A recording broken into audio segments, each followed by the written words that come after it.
Qual que é a função? Para que ter um código de ética para nossa profissão?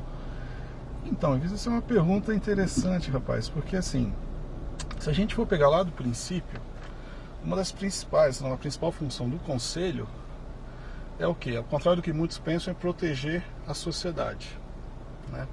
Então, partindo dessa premissa, o código, o objetivo dele é traçar algumas diretrizes, alguns princípios que todos nós fisioterapeutas temos que ter durante a nossa atuação profissional. Então a ideia é balizar a nossa conduta profissional. Tentar nivelar todo mundo Isso, a partir de um princípio básico. A partir de um princípio. Por isso que quando a gente fala em código de ética, né, a gente tem que lembrar que temos outras resoluções também que vão ajudando a delinear como deve ser a nossa atuação, né? Vai complementando o código de ética. Não, muito legal.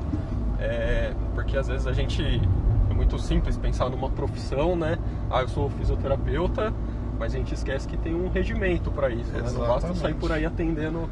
A gente costuma fazer uma comparação, né? Isso quando eu dou aula assim, pós-graduação, eu costumo brincar que o código de ética é como se fosse o nosso manual de instruções, né? Ou seja, quando a gente compra um aparelho, o ideal, a gente sabe que a maioria não faz, eu confesso que também não. O certo é que a gente leia o manual de instrução para a gente utilizar o aparelho, né, com todas as funcionalidades dele. Poder aproveitar ao máximo. Poder aproveitar ao máximo e saber também até onde ele vai. O nosso código de ética, a gente poderia fazer uma comparação com isso. Sendo que, né, na nossa atuação profissional, por exemplo, no celular, você compra um celular. Eu, por exemplo, eu compro celular, eu uso, mas eu com certeza não uso 1/10 das funcionalidades que ele me oferece. Mas isso não acarreta prejuízo nenhum.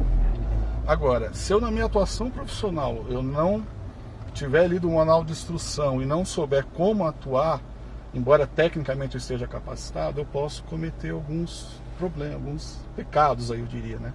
Por isso que é interessante a gente ter essa leitura do nosso código de ética, para que pelo menos a gente saiba alguns princípios, né? Qual seria o mínimo básico para a gente poder atuar. Exatamente. Legal.